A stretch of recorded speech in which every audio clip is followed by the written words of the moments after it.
Dee Savoy of the Goddess Dreams, and once again we're here at Women in Progress to have our Moon Day message, and today we're going to be talking about breaking up our money blocks. And I know that for many creative and entrepreneurial women, and oh my god, I said entrepreneurial without stumbling over it twice now, but one of the major problems that we have is our money blocks for creative and entrepreneurial women. And so I really want to go into this just a little bit in depth so that we can figure out how to break these blocks and how to really move forward with our money, because that's what we're here for. That's why we're in business. That's why part of the reason why we're creating is to make money. And even if our goal is not to make a lot of money, just enough to survive or whatever, we need to make sure that our money is not blocked, because the same spot where our money gets blocked, our creativity gets blocked.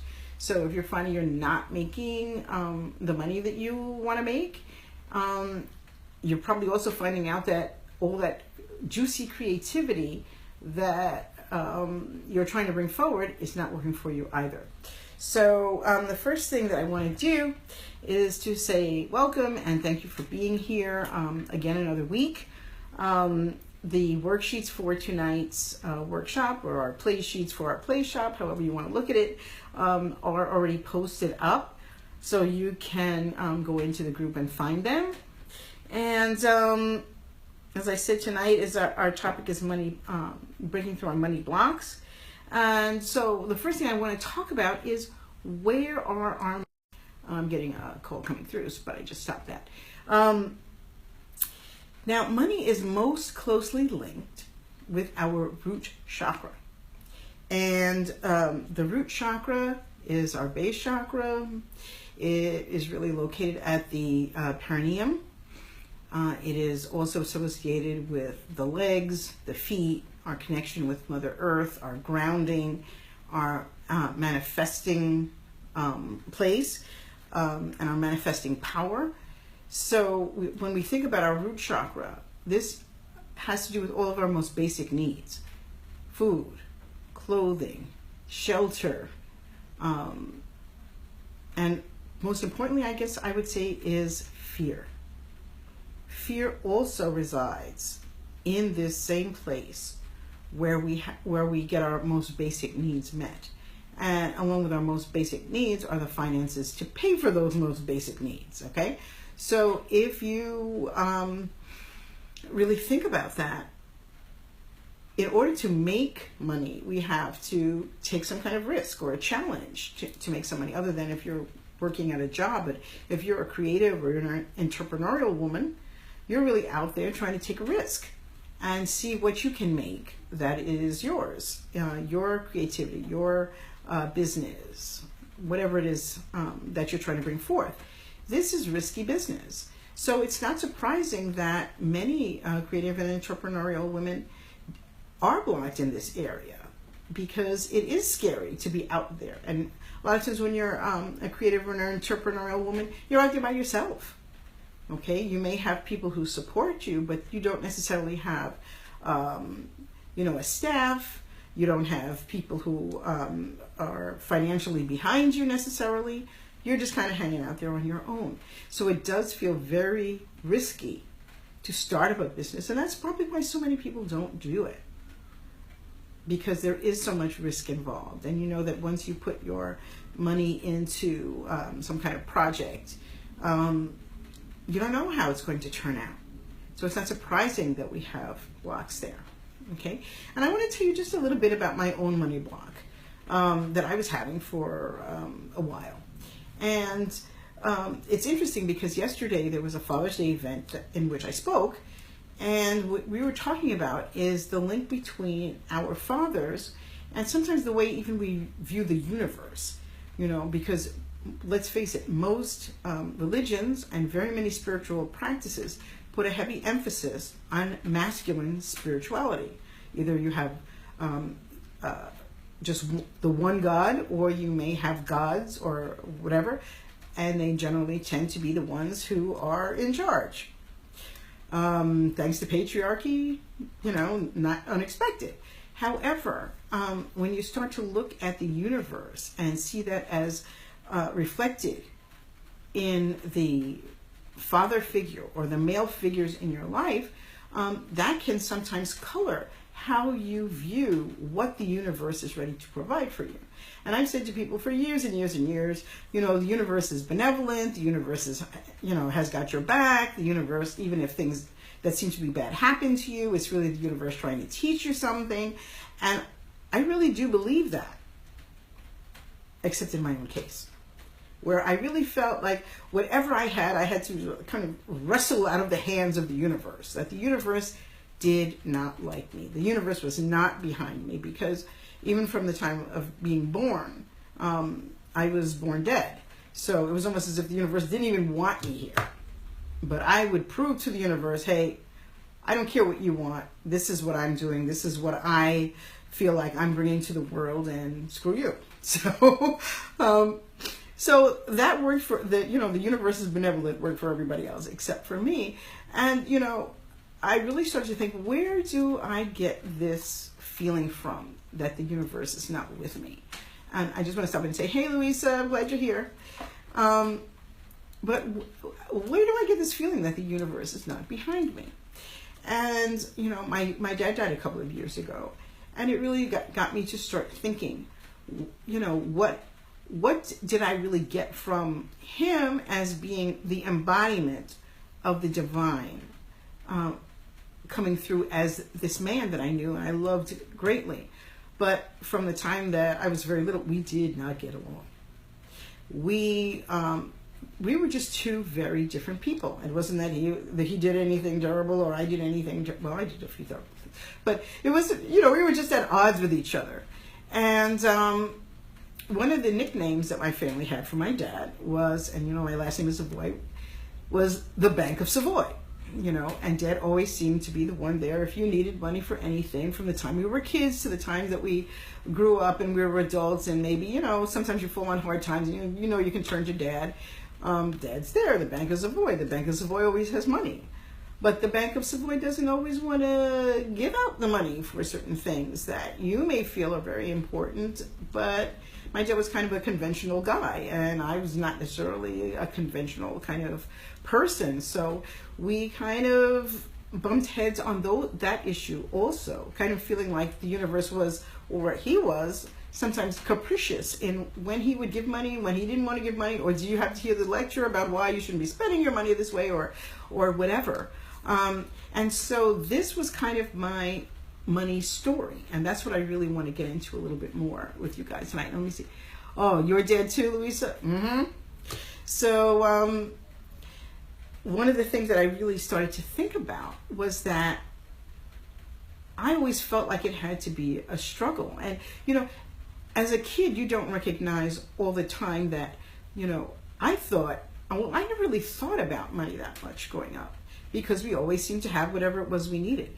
It wasn't something I knew until I was much older, an adult, that we were kind of like on the maybe lower middle class at best. Growing up, it just didn't feel like that, because if we needed something, my dad would just go out and get a second job or a third job or whatever, and we'd go to summer camp. We had no idea that the reason why Dad was always so tired is because he was working so much. We had no idea.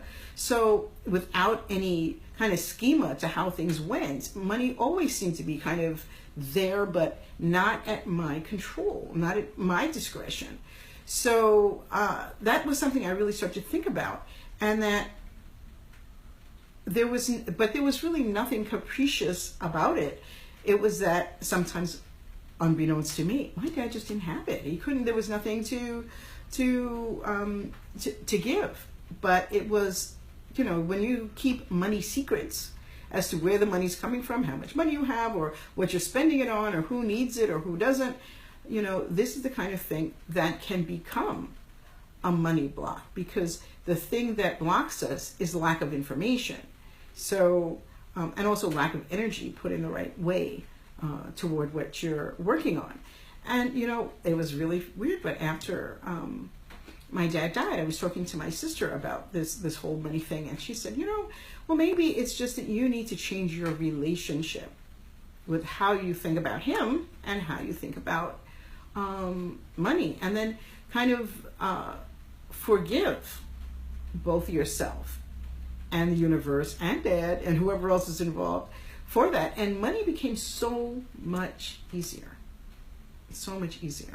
and so much less capricious, so much more so that I could see that everything that I was doing, how much money I had, really was relating to how much effort I was putting into different things, and being a little bit more systematic, which is also a very masculine vibration. So my whole money thoughts and whatever changed, and I was very happy with that. Okay, so what I wanted to work on, and I want to show you the paperwork, if you've printed it out or not, you can just, I don't know if you can see it here, but it's what's your money story. And what we want to do is examine the way you have been brought up to look at money. Okay, and I told you in my family was that there was a money tree in the backyard, a secret money tree, because nobody could see it. There was a secret money tree in the backyard that my dad had, so that when we needed money, that's where we got it from. Okay, so the first thing you want to think about is, what was your family money story? Okay, what did people say about money? What are some of the things that you heard about money? For example, some people might say that my family money tree story was kind of crazy because everybody knows money doesn't grow on trees. Okay? Or my grandmother used to say, when money goes out the door, love flies out the window. Meaning that you can't really sustain a happy home without money. Okay? So think about that for a minute. What are some of the things you heard about money growing up? Because they help to shape your money story. Okay, I'll give you a minute to think about that. If you want to take a little note or jot that down and see if that has any resonance for you, you can go ahead and do that.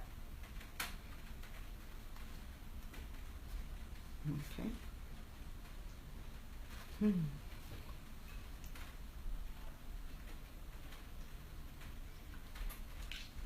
Okay. And the next thing I want you to think about was, what was your family money situation when you were growing up? Did your family have money? Were your family spendthrifts, or were they misers, always holding on to money? Okay. Was money for fun, or was money only for necessities?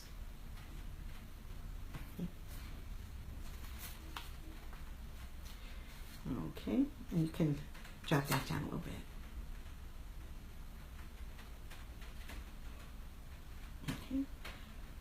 And then you can think about, what do I tell myself about money?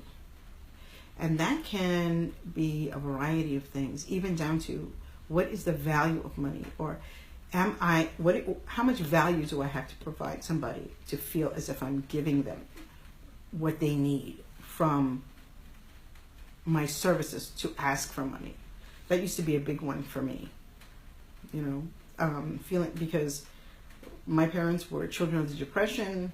Everything was about being risk averse. Everything was about safety. You get a government job or something that's going to give you a pension, and you work that job till you're nearly dead, and then they let you retire for a couple of years. That was really the sentiment in my house growing up. So what was the money? What do you tell yourself now about money? Do you still carry those stories? I don't know why it is that whenever I put my phone on, do not disturb, folks need to disturb me. Anyway, so then finally we have, what's my money slogan? If you had to make a slogan for how you view money, what would that be? And we're talking about how you view it right now, not what you would like it to be, because we'd all like it to be, money comes to me freely and easily with grace and ease, or something along that line. We'd all like our money slogan to be that, but maybe that's not what it is. Maybe it's, I have to work my ass off to get the money I need. Or, I need to spend an awful lot of time and effort and energy to put into my business to make it work. Okay? And the more difficult our money story is, the more difficulty we tend to have when we are trying to make money. That's just an unfortunate part of life. We always tend to build ourselves a self-fulfilling prophecy, so that whatever we think is what we tend to get. And that's why changing our thought patterns are so important, because once we can believe we can achieve something and we can see it as a possibility, then we can actually do it. Then we can actually pull that down from that imaginal realm that I talk about all the time and make it into our reality. And so the last thing I want to talk about tonight is rewriting our money story. Okay? You may need more time than we have right here to think about what your money story is, and then also to rewrite it. But I want to give you the tools to do this at your leisure, so you don't have to worry about, can I get it done in this few minutes? And even though our money story is most closely related to our root chakra, that doesn't mean it doesn't have an impact on every other aspect of our life. And that's why we have this worksheet, Rewrite Your Money Story. And I use a similar worksheet when I'm asking people to rewrite their life story, or when they're trying to create characters. We want to be able to develop a fully fledged story, or a fully fledged character, or a fully fledged bio of ourselves. You can use it for this also. And so we want to connect with each of our chakras because they represent the major issues that come into our life. So I generally like to do some kind of clearing work when I use this worksheet, and I work up and then I work down. What do you need to release? Release upward. What do you need to call in? You call that in downward, because when you start from the top and move down, you're taking ideas and stuff that's up in that imaginal realm and then making it more concrete as it comes down through the body and into the earth. So let's think about this for a minute. If you're considering your root chakra going up, right? What issues and concerns do you have right now about safety, about finances, and we still have money in there, about feeling like you have a place to stand on the earth, you know what I mean? Feeling like you are in the correct place at the correct time, doing the right thing. And what level of fear do you have in your life right now? How are you functioning in that way, right? And when we go upward, then we're going into the sacral chakra, thinking about what issues that we have regarding family, creativity, the ancestors, meaning our lineage. What are we carrying anything through our lineage that affects us today as far as money goes? And this is where you might want to really think about, what is your family legacy with money? Because if you think about it, many people inherit money. Okay, that's part of the whole system of having money, is so that you can pass it on through the generations. Is there something your family has passed down through the generations, monetarily or otherwise? I mean, one thing that families tend to pass down to is a type of illness that we all carry, such as diabetes or heart disease or any other hereditary disease. That's something that we can think about also. As we consider these two chakras, if there is anything there, any heaviness, negativity, denseness, any feelings of not wanting that particular energy, you can just breathe deeply and release anything that you feel is not fitting for you right now. Okay? And then we get to our solar plexus, which is our center of self. This is our self-worth, our self-image, our feelings of who we are as a personality. And many times, sometimes we feel in this place a sense of unworthiness. We haven't done enough. We haven't done the right thing. We're not who we should be. We're not focused on doing the right thing so that we can feel money and finance secure. And we need to release that energy.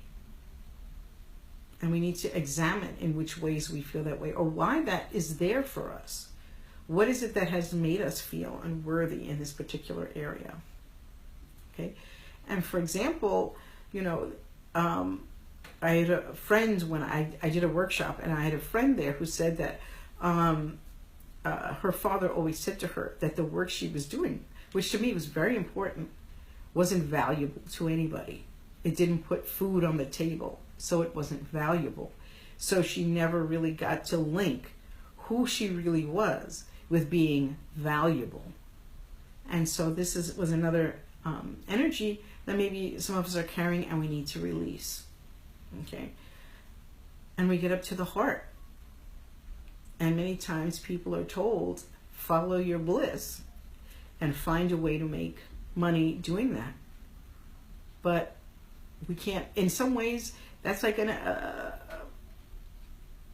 neither here nor there, because we can't all be finding the work of our dreams, because then who would be the janitors or the fruit pickers, or you think of some other kind of job that nobody really wants to do. Okay, so we do need people to be able to do the hard jobs that are out there and find a way to love them. And even if you are finding yourself in a position that you don't love, is there some way you can incorporate what you do love into your life so that the way that you make your money is not necessarily the way that you find happiness, fulfillment, and are able to serve?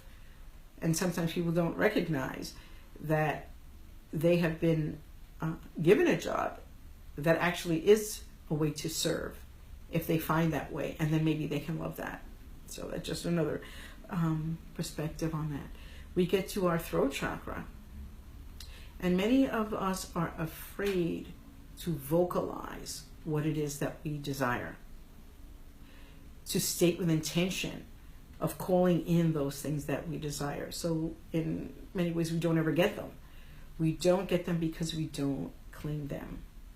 Okay? And sometimes that's because we've been told, you're never going to make money as an artist. You're never going to make money at that business. Nobody wants to buy that. Nobody wants to have that kind of healing experience or whatever. And it's not valued. And so we stifle ourselves. We stifle what we want to say, and we stifle who we want to be in the world.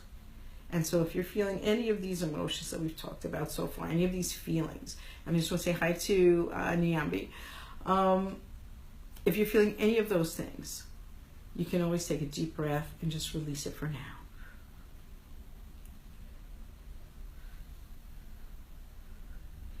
And then we get to our third eye. And this is really starting to get to be our vision of what we see for ourselves. Can you envision seeing yourself living in abundance and not in scarcity? And that's where many of us get hung up. Our dreams are not big enough. Because Lord knows, once you start thinking about who I could be, right? There's so much in life that will stunt, shorten, contract whoever it is that you think you want to be, or whatever it is that you want to do, just by practicality or funding or what you're able to the number of people you're able to pull in around you as your support. There's very many ways in which all those things that we want to do become stunted. So if we don't start out with a big enough dream for ourselves, then by the time all that contraction happens, we have an unsustainable dream. We have a dream that won't sustain us, won't inspire us, won't get us waking up in the morning. And so it's so easy to let it go by the wayside because it's not something that can really help us be who we are anymore. And then we get to the crown chakra. Okay? And the crown chakra is that connection with the divine, with that imaginal realm, with that womb of the universe, where we can think of anything possible, anything at all, and have the energy and the insight to kind of pull that in and make that our life, to have that grand dream and still be able to make money with it. And many people don't see themselves as being, wanting or desiring rather to be rich or famous or whatever, but simply to make an abundant life where every concern isn't where is money coming from, and just have an easier time of life and being able to do the things that you want to do with a little bit more ease and grace. And so we have to be able to imagine these things and to get the energy of it from above and pull it back down into what we want to envision for ourselves. Okay? And so this is just... Okay, Brandy's trying to get onto the live session. We're here though. Okay. So that's going up, clearing the energy. Clearing that energy so that we can then begin to call in something else. And so what I'd like you to do, and we're not going to do it right now, because I think this is something that really needs to be done quietly, by yourself, for you individually, and to really think about what is it that you want to call in to your life, either as your business, as your way of life, as your dream life. What are the things that you really need to focus on in each aspect, starting from crown, going down to the root, and think about how that dream and how that idea for you can go from kind of in the ethers down into the concrete. Okay, what is it that you need to call in? And I think sometimes we talk about, what do we need to call in? Like, I need 2 assistants, I need no. It's more like, what do you need to call into yourself?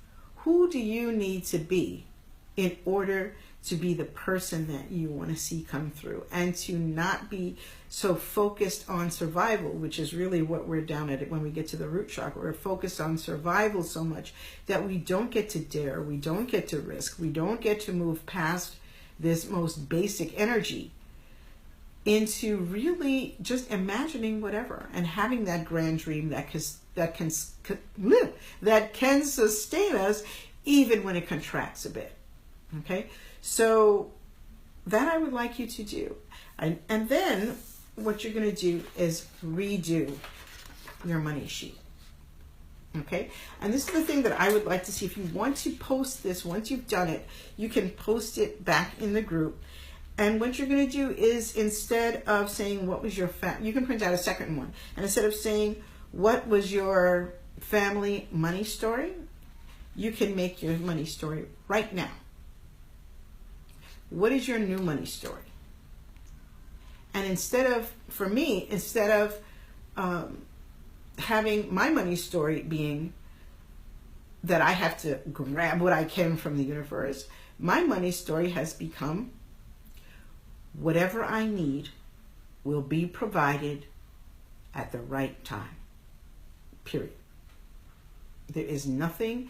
Once I started working with my money thoughts in a different way and my money energy in a different way, whatever money I need will come to me in the right time. I don't have to worry about it. In fact, I don't have to worry about a thing. Because, for example, I had something that I wanted to do that I didn't have money for. And I said, okay, I'm going to do this. I've made up my mind. And within a week, somebody said, I'm going to come to you and do this work with you. And that money that they were going to pay me for this covered what I wanted to do. I didn't even look for that person. So what we are trying to do is to find a more expansive money story so that we don't have to get into the little peculiar details of it. but we can allow money to come to us more easily, because our money story is all about how we are valuable, we are providing value in the world, that we are deserving, that we're deserving of every cent that we make, and that we can just allow that money that we deserve to come toward us. And the thing that really makes a difference is letting go of fear. Letting go of fear of not having money, letting go of fear that what we're doing is not providing value, or thinking our personal value, whatever we've been told about ourselves, is the value of our work or what we want to bring into the world. So we have to disconnect that fear from the rest of what we feel in that root chakra. Okay, let me see what people are saying here. Okay, can't wait to meet on Saturday. Okay, I'm trying to get, oh, she's still trying to get out. Sorry to see that Brandy has not made it in yet. I hope she does make it in.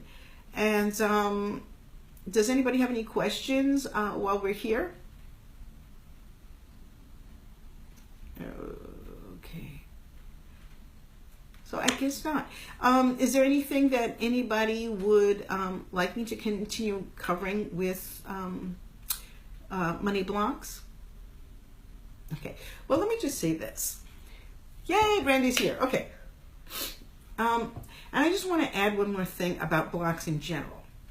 And generally, blocks are about getting stuck. And there are, particularly in the sacral chakra, we have all four elements of creation. And these are our creative engine. They form our creative engine to bring into our life whatever we want.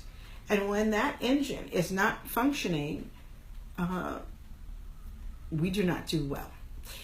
Now, for example, if you think about the engine of a car, every car has like a physical engine. There's like a physical, I'm so bad with cars, but there's physical stuff in there, okay? You get your fluids that go in there, right?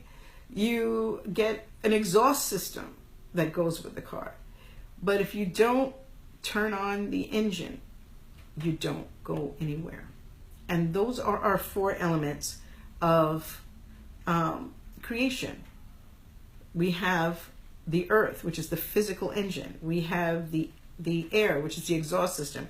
We have the water, which is the fluids and the gas.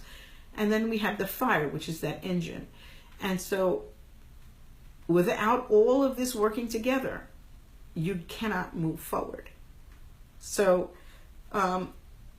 this is why I really stress that if you're having a block somewhere, figure out which aspect is stuck. Because, sometimes you can turn on your car, it's not going anywhere. And why is it? Because it doesn't have gas. So everything else can be functioning, but without that gas, you're not going anywhere, without the water. So if your water is off, okay, and water is the kind of thing that gives us flow, okay? So if you don't feel like there's a lot of flow in your life, you need to add some more water, And if you don't feel passionate about something, if you don't have energy for what you're doing going forward, then you need to work on that fire energy. And if you really just can't even think about things, or you're too airy-fairy up in the air, then you need to work on the air energy to bring that in. And if you're finding that everything that you're trying to work toward, you work toward it, and nothing really comes to fruition, then many times it's that earth energy, because that's the energy that anchors what we desire and what we work toward into the physical plane, that earth energy. Okay, and so Randy says, how do you go from... Okay, so here's the thing. One of the things that we're talking about is that you have to change your money story. You have to change the story you tell yourself about how money comes to you, what your value is, okay, what you... and a lot of people, especially in the helping or health professions, feel like I shouldn't be charging for what I'm doing. You know, people tell me all the time, well, if you're a healer, you shouldn't be charging. I said, well, what are you going to bring me some chickens? What? You know, what am I going to do with that? And if I take my chickens to Con Ed, are they going to keep my lights on? No. We don't live in that world anymore. We don't live in a world where the entire community took care of the shaman, and so the shaman never had to worry about taking care of him or herself or her society. We don't live there. So we do need money, and money is just energy. That's all it is. And if you look at money as energy and as an exchange, you give one for the other, then you can then put boundaries around how much energy you expend, how much energy you take in, and making sure that they're equivalent. And sometimes we have to check ourselves. We have to go back to that solar plexus chakra and check ourselves, because many times we feel as if we are not giving people money, their money's worth. We feel like we're not giving, we're cheating people by doubting ourselves and not having self-worth. And sometimes we have to go back to that place and say, wait a minute. If you are doing something where people are satisfied and they're asking, you know, can you do it again next week and whatever, and you can seriously feel as if you are providing value, then there is no reason on earth why you should not charge a fair value for your time, your expertise. Nobody becomes good at something without studying, practice, giving stuff away until they know that they've got it right. So you should have no qualm about feeling as if you can take in the money that you deserve. And that's something that people need to really work on and get it into their head that if you are in survival mode, you know that you haven't cut that fear away yet. And that's one of the ways you can know for sure. You're still in fear if you're still in survival mode. If you want to thrive, thrive. Tell yourself that's what you're going to do. And then figure out the ways in which you need to do that. And part of it is a practical matter. If you know that you want to make, say you want to make $1,000 a month, okay? Then you have to sit down and figure out what are you going to do to bring in that money regularly and consistently. What do you have to do? How many clients do you have to have? How many items do you have to sell? How many classes do you have to hold? Whatever it is, so that you can get that done. And that's just a practical matter. And I think sometimes, particularly women, we're told we're not good at math, we're told we're not good at finance, we're told we're not good at all of these things. And that if we never embrace that, then we always feel like, oh, you know, it's constricted. And we want expansiveness. We don't want to feel like, I don't know what I'm doing. So the first thing that I would suggest to anybody who really is feeling like they're having a money block is to do the work, the energetic work of changing their money story. But then there are a zillion finance, small business classes out there. Find yourself one. Find yourself somebody who speaks to you and your business. Get the practical information you need to actually move forward. Because this really, being in abundance is not rocket science. It's simply changing your limiting thoughts about money. And it's very hard sometimes, it's particularly with people who come from a poor background. We don't have the background of saying, oh wow, well here's what when you have money, here's what you do with it. We don't have that practical background. So we need to find that. And we need to find comfort with money. Money can be very comforting, even if you're kind of struggling along a little bit. Knowing that, say, hey, I'm working on getting a little bit of savings going. I'm working on getting a little bit of a better credit score going. I'm getting a better whatever going, so that money is not a problem for me. And I think that can be one of the best ways that you can move forward to a thrive mentality as opposed to a survive mentality.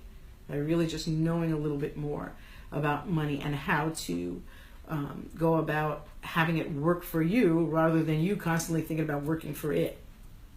Okay? And Louisa, still not clear What is my gift? Well, this is why we will be having our conversation on Saturday, because many times we think that our gift is some, it should be like lightning that should come down from the sky. Boom! You need to do this. And a lot of times our gift is our path more than it is any one particular thing that we're going to do. So the best advice I can give to anybody who is seeking their gift is just to get on the path. Look around. There's all kinds of different ways to be of service to people. And I think that's when we talk about our gift, we're talking about how can we be of service. So how can you just open your eyes, look around, see a lot of the different ways that other people are doing things, see what appeals to you. And my advice would be also, don't think that, okay, I'm on my path now and I need to know in 6 months what I'm supposed to do. You just get started and see where it takes you.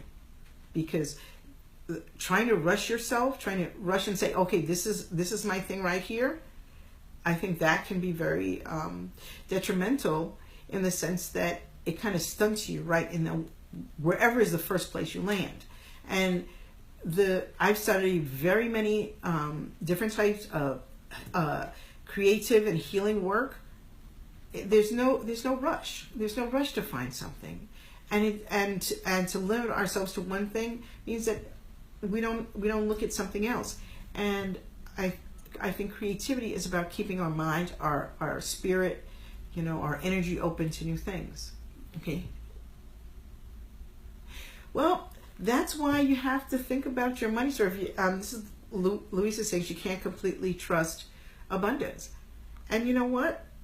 It's a hard thing to do. It's a hard thing to do because when you say you're in abundance, that means you're trusting that the universe is going to provide for all of your needs. And that's a hard nut to swallow. And I think that's why so many people have a hard time with it. Expecting that there will come a time where you will be able to say to yourself, okay, well, here's what I want. The universe will provide. And then allowing the universe to provide without like going crazy trying to do stuff. To just get in the flow of that.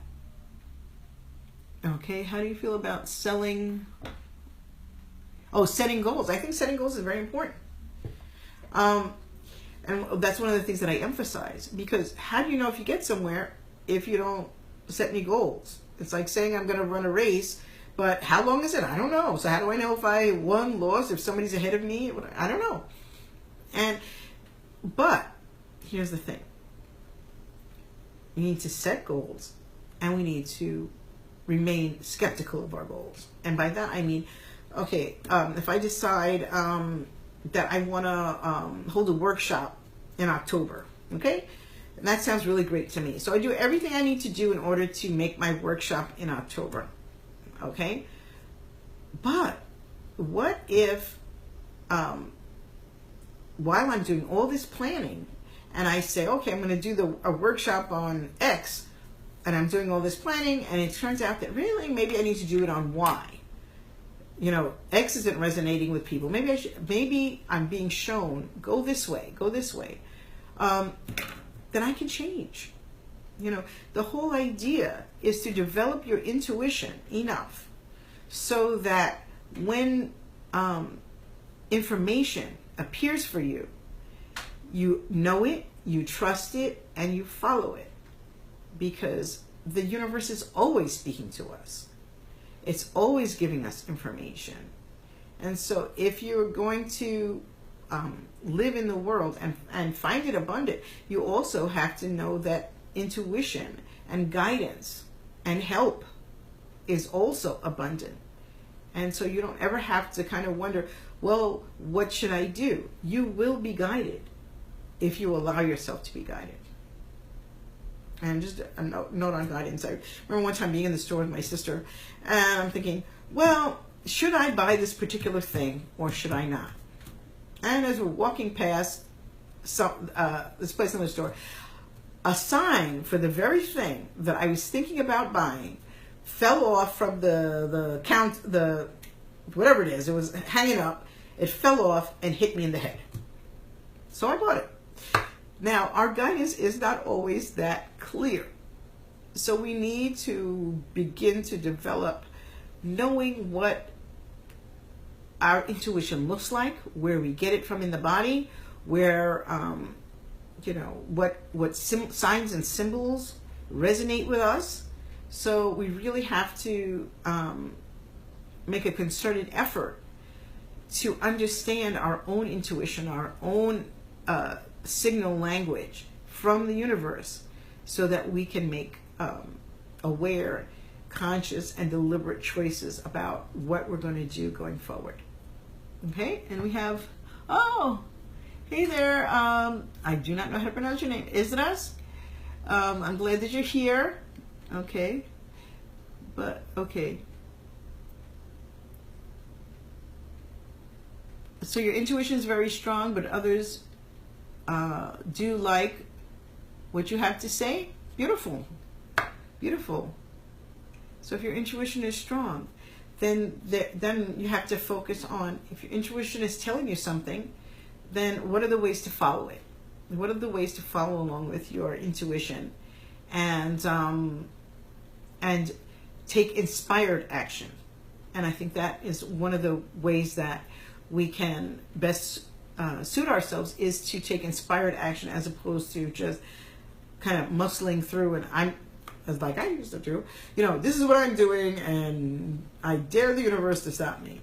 No, the universe is there to help us. So if that's the case, then if the universe says, well, you kind of ask the universe, well, what should I go to the movies tonight?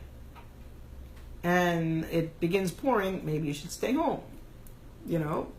What is the universe telling you? Unless you love rain. So, the thing to really remember is that communication from the universe is always personal. That's why it comes the way that it does, because you need to interpret it. You need to interpret it through your own set of signs and symbols, what it means to you. Okay? Oh, they do not like what you have to say.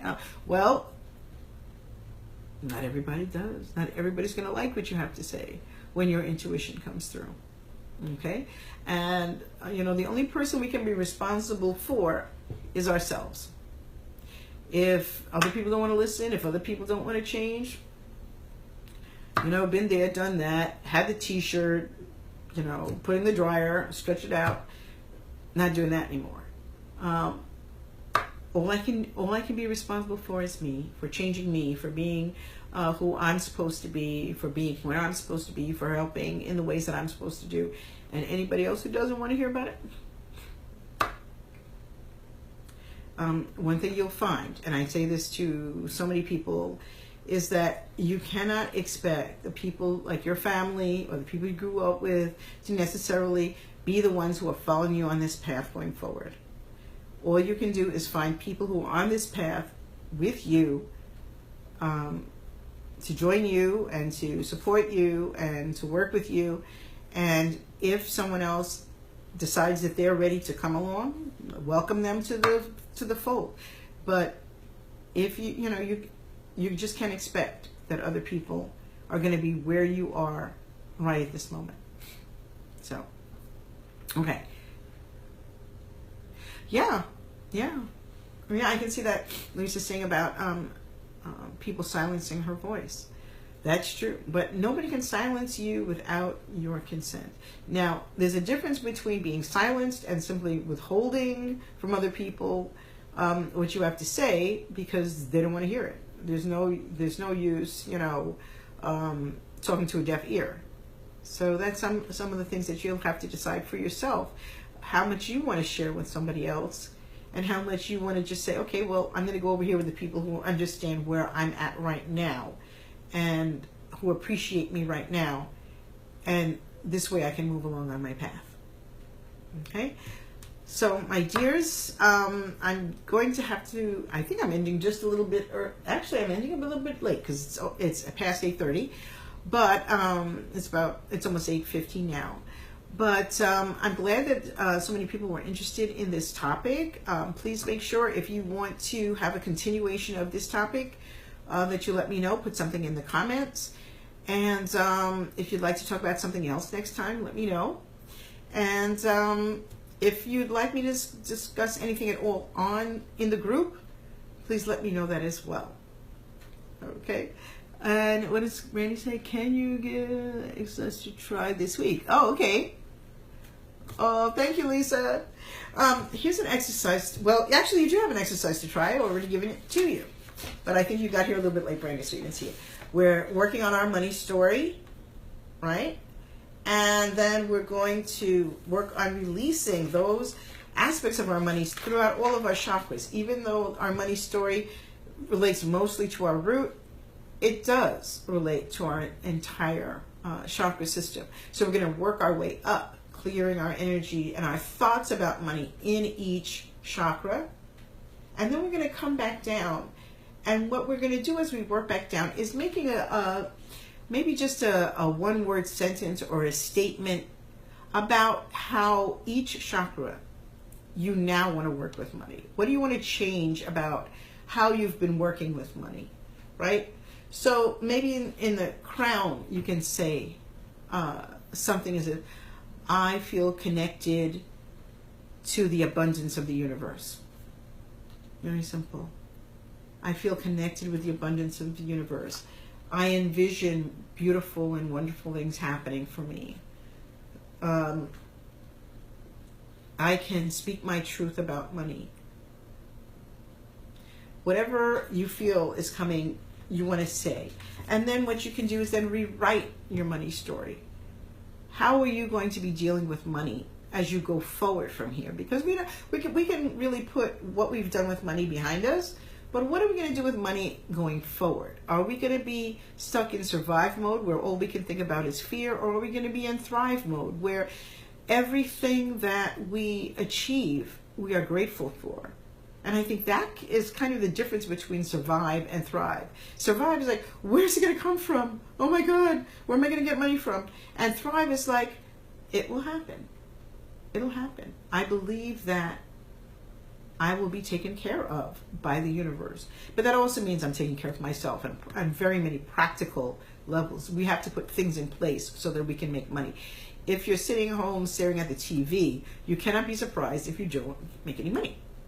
But if you are networking, or you're talking to friends, or you're making products, or you're doing whatever, and you're out there in the world, and I think one of the things that we really need to work on when we get to this part where we have our voice, right? Many times people hide. They hide who they are, they hide what they're doing, and then no one can. So, my dears, try that. And if you have any questions, definitely post during the week and we can talk about it some more. And we can definitely poking you guys in the eye, I think. But anyway, let me run and I will see you guys in the group and on here next week. Thank you and good night.